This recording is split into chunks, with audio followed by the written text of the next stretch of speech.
That is a cobblestone street. The harbor with these stones on them, basically using for balancing the hull, make sure it doesn't tip over.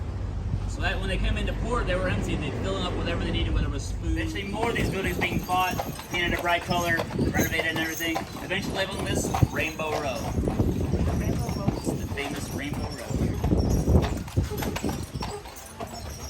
But prior to the 20s, it was the red light district, so a lot of these buildings were shops on the bottom floor, and the owners would actually live up above.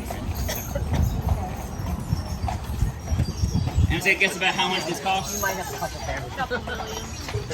One of them was just for sale. Yeah, one of them was for sale for $6 million. Yes. We bought it. Heck yeah. We're renting it out. Ah, can I come over?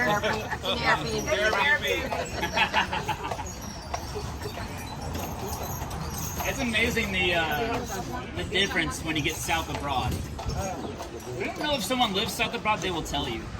They're like, I live south abroad. It's very opposite to people that live north abroad. They'll never say they live north abroad, they say live snobs and sobs. Really the only place in America you can be called an SOB. But yeah, these buildings are beautiful. Mostly anything south abroad is going to be a multi-million-dollar home. Very desirable place to live in Charleston.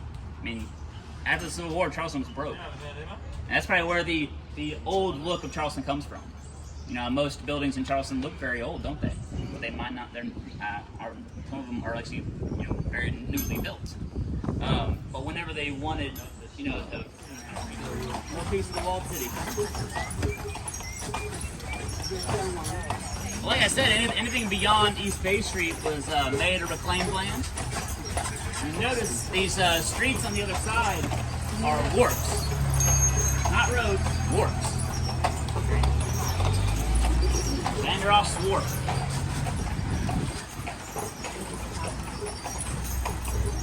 You notice they all kind of go a bit of a dip, too, where made land, essentially. So the land has been settled. It's not called ivy, it's actually Japanese creeping fig.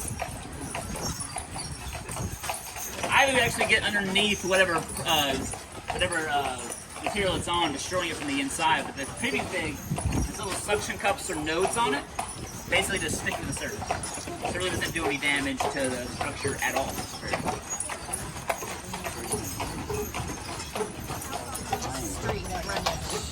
A few million, I assume, depending on how big it is. I think these homes.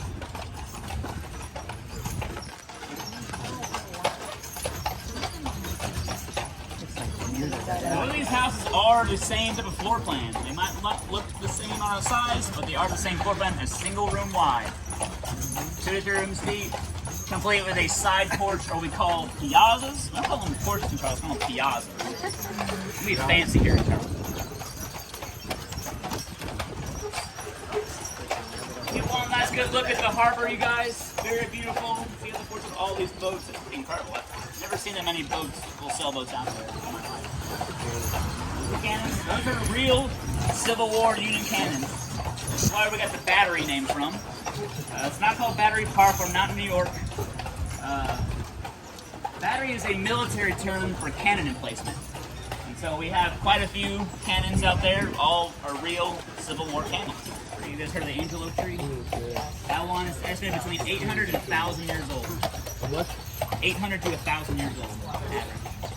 What do you think it is?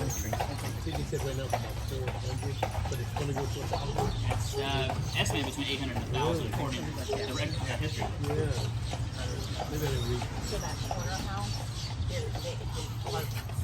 apartment A is 1.7 million for just an apartment.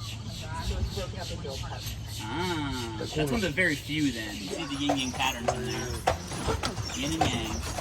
The Williams Well, a Mansion. wealthy banker prior to the Civil War, but after it, Charleston was broke, as I said before.